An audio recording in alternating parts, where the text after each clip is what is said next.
Happy day students. In this video, we are going to start off with the new lesson, The Kabuliwala, written by Rabindranath Tagore. Rabindranath Tagore was a Bengali writer who won the Nobel Prize for Literature. He also wrote novels, essays, short stories, travelogues, dramas, and numerous songs. However, he is perhaps best known for his lyrical poetry. Tagore also founded the Vishwa Bharati University. The character involved in this story are the narrator. The narrator is a writer, a man commanding respect in society, an Indian in his own country, and Mini, the daughter of the narrator, and Rahmat, Kabuliwala, a merchant from Kabul, Afghanistan, who come to Calcutta to sell different things. Let's get into the summary of the story. The story opens with the narrator describing his 5-year-old daughter Minnie. She can't stop talking for a minute, and she was frequently scolded by her mother for it. The narrator, on the other hand, thought that it was unnatural when Minnie kept quiet, and so he loved talking to her and answering her many questions. One morning, Minnie was chatting with her father while he was working on an adventurous novel. She looked out the window and spotted a Kabuliwala named Rahmat and started calling to him.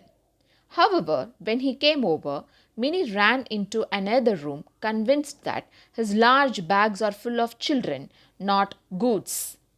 A few days later, the narrator found Minnie sitting next to Rahmat and talking to him with a pile of raisins and nuts in her lap.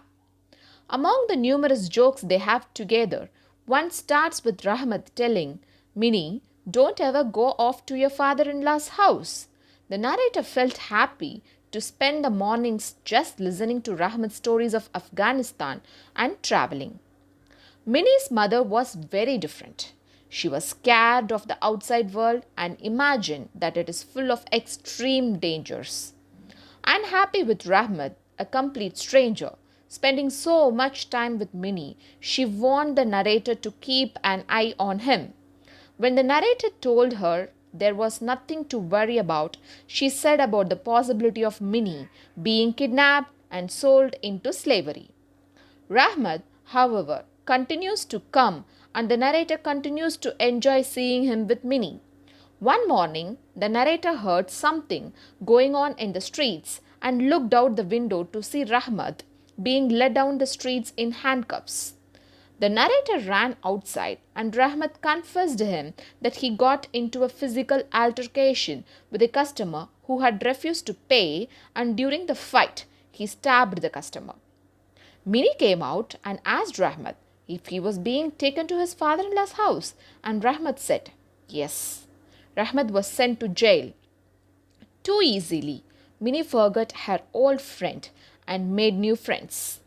A few years later, the narrator and his wife were preparing for Minnie's wedding day. The house was full of people setting things up, and the narrator has isolated himself in his study. Rahmat suddenly arrived and told the narrator that he had been released from jail the day before, which reminded his crime and it disturbed the narrator.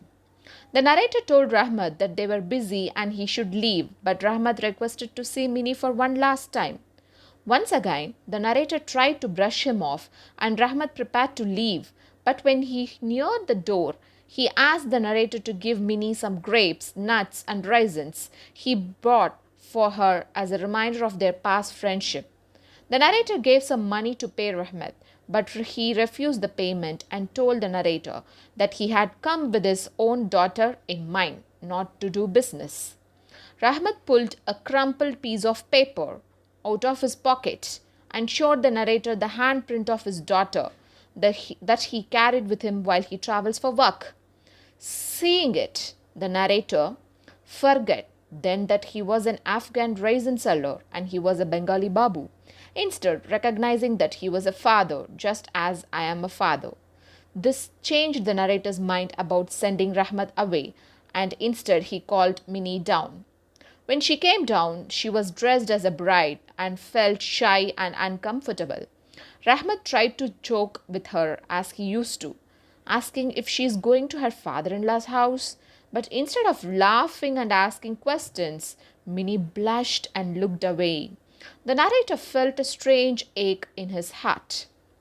When Minnie leaves, Rahmat suddenly realized that his daughter, like Minnie, will have grown up and be different from the little girl he once knew.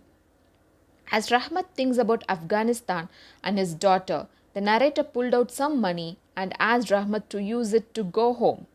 He also insisted Rahmat that by your blessed reunion, Minnie will be blessed.